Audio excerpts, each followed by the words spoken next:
Have you ever wanted to be someone so strong that nothing could shake you? Have you coveted the peace of not being affected by criticisms, rejections, losses, or betrayals? Perhaps you're exhausted from always trying to be pleasant, carrying an image of unshakable strength, when all you really wanted was a pause, a brief rest from this weight of appearing invulnerable. However, I want to tell you something that few people have the courage to admit. As long as you run from pain, it will continue guiding your life. The more you try to numb yourself, protect yourself, or hide, the more you remain a prisoner of what happens around you, trapped by words that hurt, gestures that frustrate, silences that wound. And this isn't a sign of weakness, it's simply human. What changes is that some are better at averting their gaze than others. Carl Jung, one of the most respected thinkers in depth psychology, stated, "We are not what happens to us, we are what we choose to become." This is the great turning point. It's not about closing yourself off from the world, trying to be cold or insensitive. The true path is to look inward, illuminating what today remains hidden in your shadows. True strength doesn't mean living without pain, but having full awareness of yourself, even when everything around seems to hurt. If you're here reading this, it's not mere chance. This text is for those who have grown tired of constantly getting hurt, for those who repeatedly feel at an emotional disadvantage, almost as if others always had some kind of control over what you feel. I want to show you that there is another path, but to follow it, you'll need courage to face some uncomfortable truths, and perhaps, for the first time, find freedom precisely in that pain. Let's go. It's common to believe that the causes of suffering are external, in others' attitudes, in harsh words, in rejections and disappointments. But there's a difficult truth. None of this has real power to hurt you unless there's already an open wound inside. What truly hurts isn't the act itself, but what it awakens, the trauma of the past, the story we tell ourselves, the emptiness we disguise with pride, strength, and the urgency to appear resolved. Carl Jung teaches us that the pain provoked by the external world is, in reality, a mirror of what we still can't embrace or understand within ourselves. That's why, faced with great adversities, some people maintain serenity, while others are easily shaken by small gestures or words.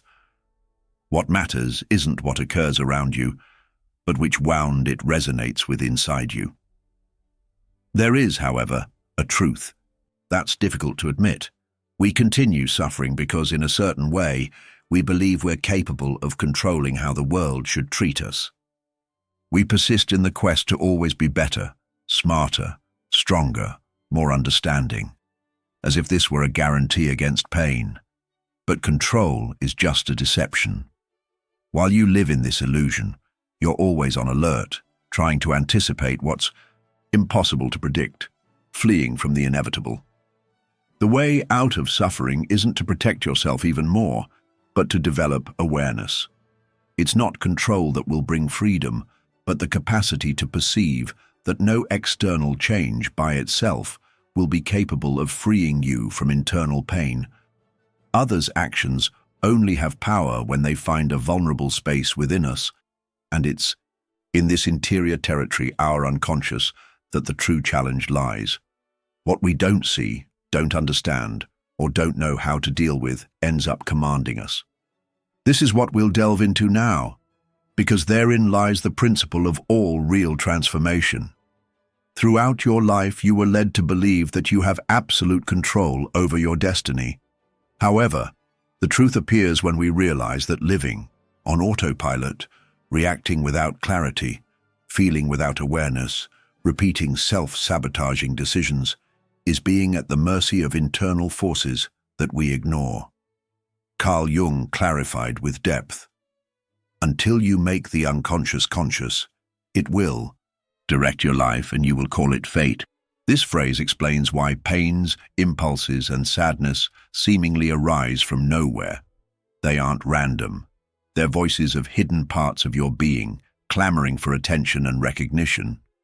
The unconscious is much more than a diffuse set of ideas. It's an active system of memories, marks, desires, and fears that, because they aren't seen, continue dictating your feelings and actions. Have you noticed how certain words can shake you while having no effect on others? This happens because, in you, they awaken internal content that hasn't yet been healed. What isn't confronted remains alive, and not rarely makes you stumble when you least expect it. Carl Jung said, "Only what we accept can be transformed." Denial isn't liberation. It only imprisons us. How many times have you judged yourself, silenced yourself, or tried to suffocate your own feelings, hoping that the discomfort would disappear? Mistake. Ignoring the unconscious doesn't erase it.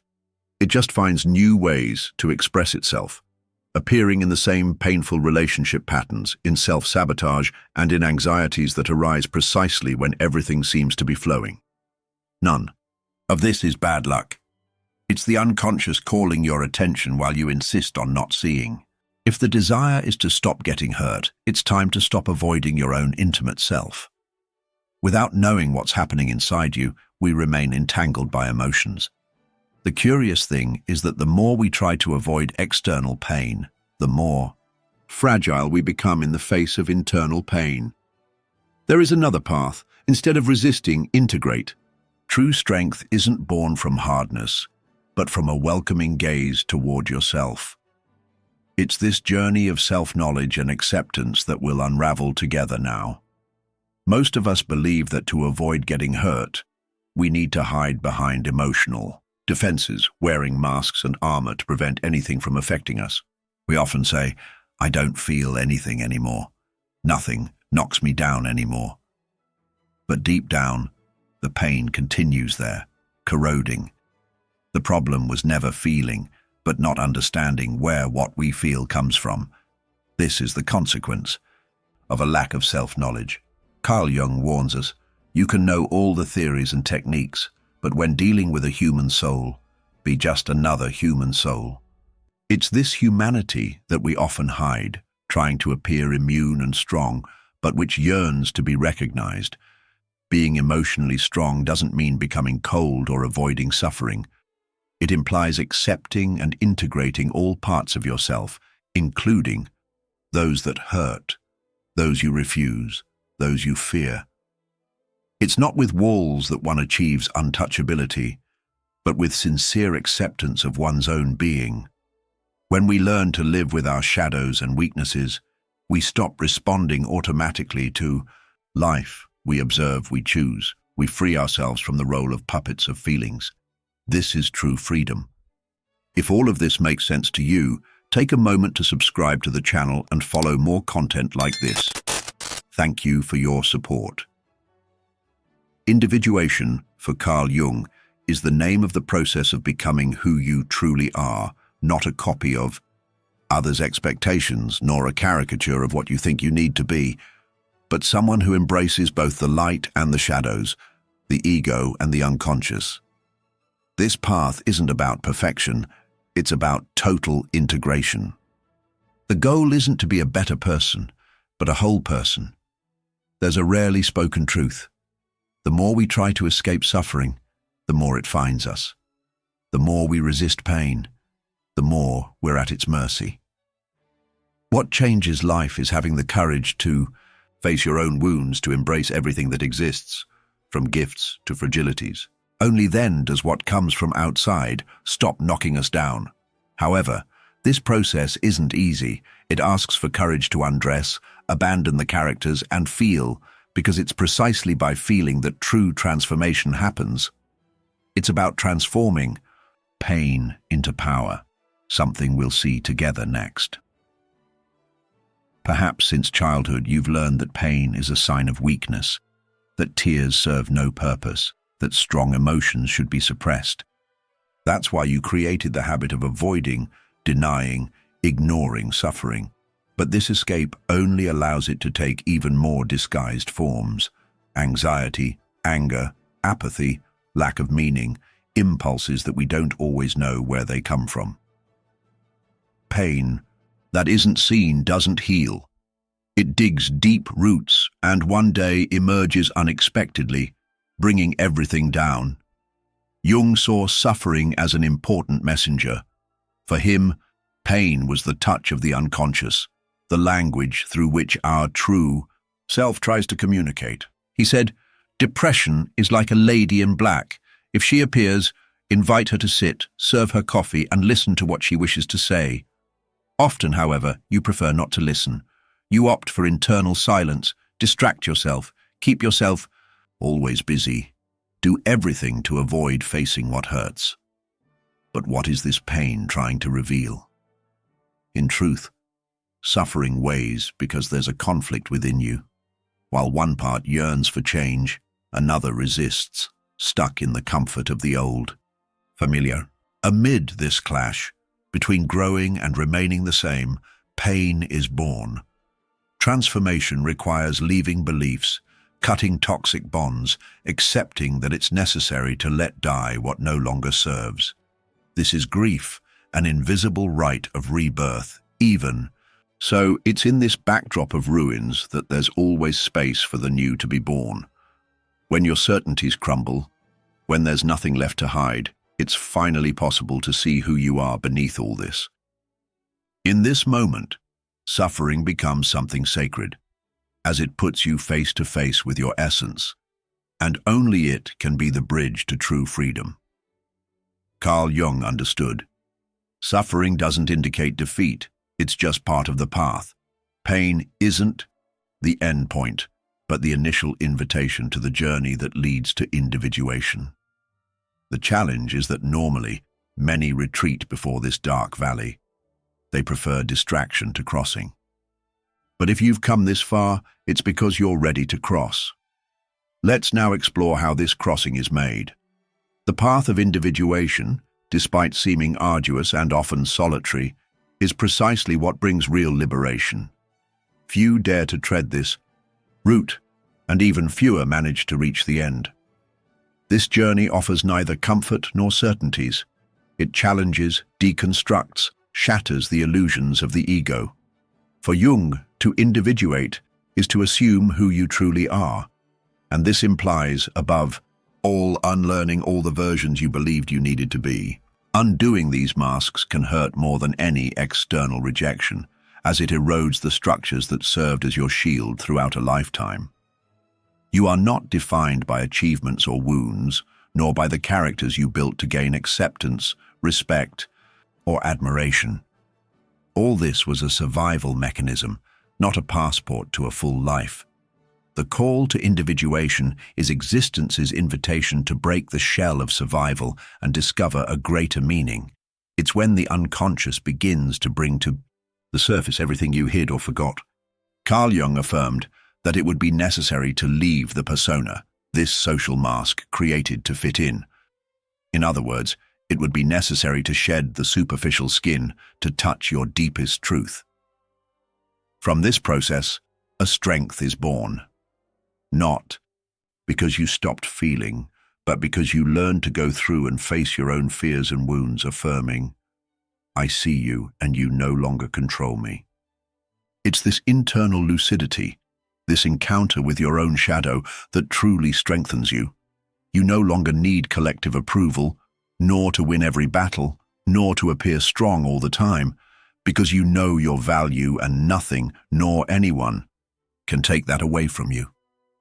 True emotional protection isn't made of barriers, but of a solid center of consciousness. It's not about creating rigid layers, but integrating all your parts into a silent core that resists the storm. Pain may come, but it no longer crumbles you. Wounds happen, but you no longer get lost because you've come to live with depth and authenticity. However, this path brings with it the experience of being alone at certain moments, not due to the absence of company, but because few can accompany such depth.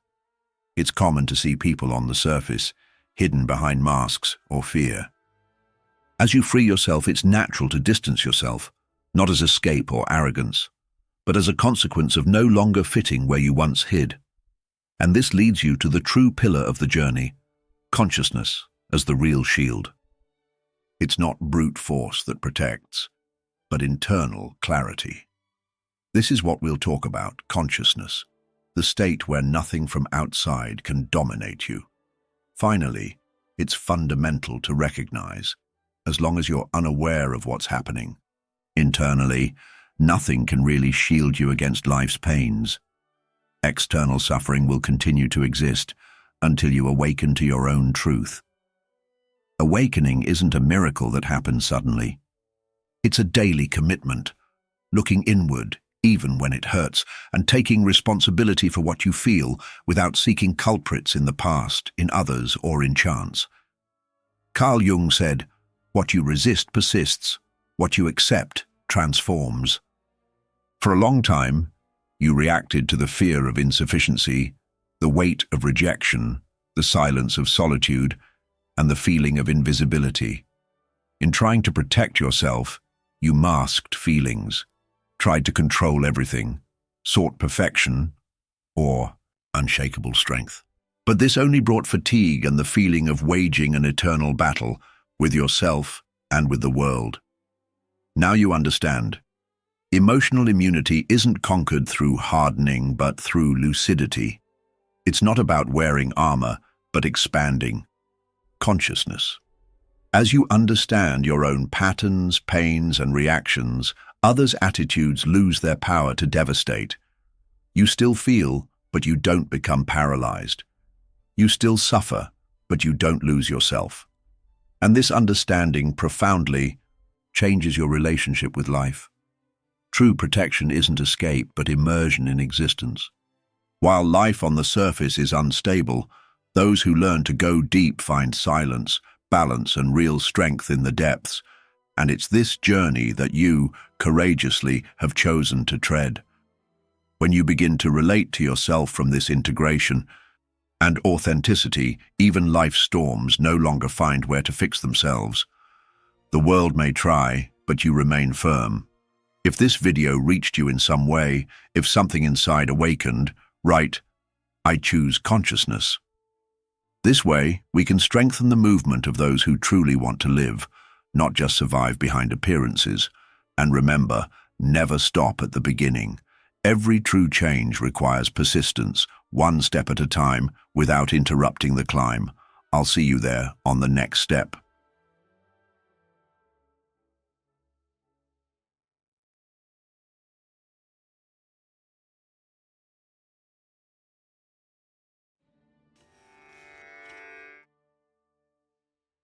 Have you ever felt like you're living a life that isn't yours?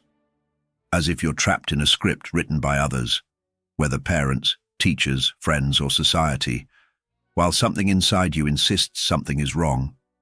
You wake up, put on your usual mask, fulfill your tasks, interact as if everything is fine. But in the silence, the unsettling question arises: who am I really?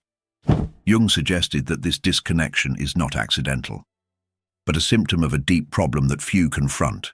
Many people never know their true selves, limited to social roles and fabricated identities.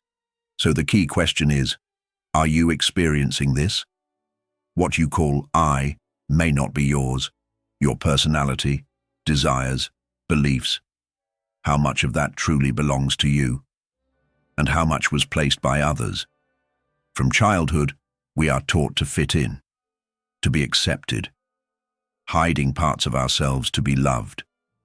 We create a mask, or persona, as Jung called it, a social disguise we use to protect ourselves. The more we use this mask, the more we distance ourselves from the true self, until it becomes all that remains of us. Jung warned that living distant from who we truly are comes at a high cost. It brings anguish, dissatisfaction, and a constant feeling of emptiness. Have you felt that, even with achievements, something is still missing, as if the essential is out of reach? This happens because what you seek is not out there. It is buried within you, under layers of conditioning. Ask yourself, are you willing to explore your deep psyche and discover who you truly are? This journey is not easy. Finding the true self requires confronting everything that has been repressed, forgotten, or twisted over the years. It is looking inward and facing parts of yourself you might prefer to avoid. But that is the only path to true freedom. In this video, we will explore the journey Carl Jung called individuation, the process of becoming whole, integrating all parts of oneself and living according to your true essence. Ready for this? Let's begin. From early on, you learned that you needed to behave in certain ways to be accepted. Perhaps you were taught to be polite, not to speak loudly, not to show anger, to please others. Or maybe you believed you always had to be strong, hiding weaknesses and pretending confidence. Without being aware, you began to shape an identity that was not entirely yours, but a reflection of what others expected. Carl Jung called this mask the persona. It is the face you present to the world, the version created to fit in. And make no mistake, we all have one. If you have ever behaved differently at work, at home, with friends, or on social media, you have experienced the power of the persona. Is it useful? Certainly. Without it, social contact would be difficult. But there's a danger in identifying too much with this mask, forgetting who you truly are. Think. How many times have you done something just to be accepted? How many times have you hidden your true thoughts for fear of judgment? How many times have you smiled when inside you wanted to scream? This happens because, at some point, the persona stopped being a mere role and began to dominate your life. You are no longer an authentic self, but an actor performing a role you didn't choose. And here's the problem. The persona does not sustain your soul. It may bring acceptance, but not fulfillment. It earns praise, but not real happiness. In the long run, living solely through the persona leads to an empty life, where something essential is missing and you can't identify it. Worse, the more you cling to the mask, the more you distance yourself from your true self. If the persona is not the real you, then who are you? To answer, we must look at the hidden side, the part that was repressed into the unconscious. Jung called this the shadow. Here begins the quest for your authentic self. But be careful. What is in the shadow is not always easy to face. Are you ready to discover it? Then follow me. If this content resonates with you, subscribe to the channel. Thank you for your support. The persona is the mask you wear for acceptance, while the shadow contains what you hide to avoid rejection. The problem is that what you repress does not disappear. On the contrary, it gains strength in the unconscious, moving in the shadows of the mind, affecting emotions, fears, and choices without your awareness. Jung described the shadow as the hidden side of the psyche, containing everything that was repressed over the course of life. Forbidden desires, contained anger, unacknowledged weaknesses, forgotten traumas. And the worst part, many things in the shadow aren't bad. They are parts of you that were deemed unacceptable. Maybe, as a child, you were curious, but were called inconvenient and learned to keep quiet. Maybe you wanted to express anger, but learned it was wrong and repressed it until it exploded. Maybe you showed sensitivity, but society called it weakness, and you hid your feelings. All of this, all the denied parts, did not disappear. They just hid in the shadow, waiting to emerge. And they do emerge. If you've ever been angry and then regretted it, felt envy and denied it, or reacted strongly to criticism without understanding why, it was your shadow in control. Ignored, it manifests distortedly, sabotaging relationships, career, and self-esteem. But the hidden truth is that the shadow is not an enemy. It harbors valuable aspects, creativity, authenticity, true strength. To be complete, you must integrate this part of yourself. This requires stopping running and starting to look within. But how do you face something so repressed? How do you bring the shadow to light without succumbing? The answer lies in the central concept of Jungian psychology, the self, the true self. Let's explore this. If the persona is the mask, and the shadow is what you repressed, the self, the true self, is what lies beyond these layers. It is the totality of your psyche, the harmonious fusion between being and appearing. Jung believed that the purpose of life is not to follow a societal path, but to become whole, to discover and live your true essence. This process of self-discovery and integration is what he called individuation. Discovering the self is not something that happens by chance. It is not a magical revelation that appears suddenly. The self remains hidden for those who do not face their own truths. You need to actively seek it, beginning a deep journey within. It is a confrontation with everything you have learned to hide, a reconciliation between your authentic desires and the restrictions of the outside world. The greatest obstacle on the path to the true self is fear. Fear of losing the identity built over time. Fear of discovering that many choices were not yours. Fear of facing parts of the personality that were denied. This fear prevents many from finding the self. They live clinging to the persona, pretending to be something they are not. While the shadow operates in the background, sabotaging chances of true happiness.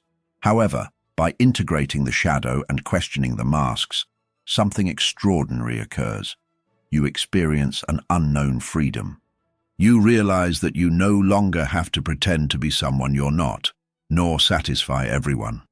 You begin to act with authenticity, making decisions aligned with yourself, not just to meet others and expectations. And the greatest surprise, the closer you are to the self, the more life gains meaning. Anxieties and frustrations that were once obscure become clear. You understand the repetition of certain patterns, the impact of situations, and the reason behind relationships that don't work. Throughout life, something inside you was trying to show a path, but you were too busy adapting to notice. But a vital point. The search for the self does not occur in isolation. There is a crucial element in this journey that many ignore: the unconscious and the archetypes that shape our way of thinking, feeling, and acting. Without understanding these forces, you will never fully know yourself. Let's explore this next. The human mind is not limited to what is visible and rationally understood. Most of our psyche remains hidden, operating on a deep and invisible level. Jung believed that to find the true self, it was not enough to observe conscious thoughts and decisions. We need to dive into the depths of the unconscious, where the patterns that shape our identity reside. And what do we find in this unconscious? Beyond the shadow, repressed memories and desires, there is something fundamental: the archetypes. Jung discovered that the human psyche is not a blank slate. We are born with universal structures of thought, behavior, and emotion shared by all. He called this the collective unconscious, where archetypes, primordial images, emerge to influence our view of the world and ourselves. If you've ever felt inexplicably drawn to certain themes, characters, or symbols, it might be the archetypes at work in you. They appear in myths, films, cultural traditions, and, most importantly, in your dreams and behaviors. For example, the explorer archetype is present in various cultures, representing the incessant quest for novelty and adventure. The sage symbolizes wisdom and guidance. The rebel challenges conventions and defies the status quo, and the caregiver lives to nurture and ensure others' safety. The intriguing part is that you don't choose which archetypes influence your life. They operate without your conscious awareness. The problem arises when you identify solely with one archetype, neglecting the others. If you see yourself only as the explorer, you may feel constantly pressured to seek new experiences, ignoring the need for stability. If you live solely as the caregiver, you might forget your own needs while prioritizing others. Finding your true self means balancing these archetypes, recognizing which dominate your life, and integrating those left aside. But how do they appear in your life? The answer lies in your dreams, impulses, and repetitive patterns you don't understand. Ignoring them is neglecting essential parts of yourself. That's why many people feel lost. They don't realize that invisible forces are shaping their desires, decisions, and existential crises. The essential question is, if you don't become aware of these archetypes, they control you. They determine your behaviors, insecurities, relationships. By recognizing and integrating them, you take control of your narrative. This differentiates those who find their true selves from those who live trapped in automatic patterns. But what if you ignore all this? What happens when someone refuses to explore the unconscious and resists individuation, living according to masks and illusions? The result is the psychological suffering that accompanies those who flee from themselves. This is the danger of non-individuation, which we will explore now. What happens to someone who lives fleeing from themselves, ignoring their own shadow, trapped in a persona, refusing to recognize the archetypes that shape their destiny? Carl Jung made it clear, avoiding individuation doesn't keep us safe. In fact, it condemns us to a fragmented existence filled with anxiety, frustration, and an emptiness that can't be filled externally. Many believe that following social norms and conforming to expectations will bring them peace. But this peace is only superficial. Eventually, something starts to crumble. This may manifest as emotional crises without apparent cause, feelings of dissatisfaction even when everything seems perfect, or the emergence of psychosomatic illnesses. The body and mind always find ways to alert us when we stray too far from our true nature. The lack of individuation also appears in self-destructive patterns. Have you noticed how some people repeat the same mistakes throughout life? They enter toxic relationships, sabotage their own achievements, or live in constant dissatisfaction. This happens because, by not dealing with what is hidden within us, we become prisoners of our unconscious.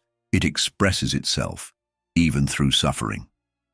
Another common symptom of non-individuation is feeling that we're merely existing, not truly living. This manifests in monotonous routines, purposeless lives, a sense that we're just going with the flow without a clear direction. This is the reality for many who never questioned if the life they live is the one they chose. They follow inherited patterns, imposed beliefs, and external expectations without asking, does this truly make me happy? And the most dangerous, resentment. Ignoring who we really are generates anger, even without knowing its source. One might blame the world, the system, the family, or society, or turn inward, leading to depression, self-sabotage, and a deep disconnection from oneself. But there is a way out, a way to break this cycle and free oneself from this invisible prison. The answer lies in the courage to face the truth, question illusions, and seek individuation. This process requires strength, determination, and the willingness to look inward, even when what we find is not pleasant. Now, we reach the crucial point. What does it mean to be yourself in practice? What is it like to live without masks, without repression, without fear of external judgment? What happens when you find your true self? Let's explore this in the conclusion. Finding the true self is not a destination, but a process. It doesn't happen with a snap of the fingers, as if one day you wake up knowing exactly who you are. It is a lifelong journey, a path of discovery, deconstruction, and reconstruction, facing shadows and freeing from imposed masks. Few choose this journey. Most prefer the safety of conformity. They cling to their personas for fear of rejection without them. They avoid their shadows out of fear of what they'll find. They ignore the archetypes guiding their lives because they don't want to admit the lack of control. But this fear has a price, a life empty of authenticity, depth, and real meaning. Jung showed us that true freedom lies in becoming who we truly are. This means accepting your entirety, acknowledging both your strengths and weaknesses, your light side and your dark side. It's about taking charge of your life instead of being conditioned by the environment culture, and external expectations. It's moving from being just a puppet to becoming the author of your own story. But this journey demands courage. Courage to leave behind comfortable illusions that have protected you for so long. Courage to face fears and insecurities. Courage to recognize that you might not be who you thought you were, and that's okay, because now you have the chance to become much more authentic and alive. Are you ready for this challenge? Willing to question the stories told about who you are, to face the parts of yourself that have been repressed, to finally live according to your true essence. If something in this video made you reflect, share in the comments which part touched you the most. Have you ever felt like you were living an identity that wasn't truly yours? Let's talk about it. And don't stop now. The next video is important to deepen this journey and understand more about the hidden mechanisms that shape your mind. Keep watching, because this discovery is just beginning.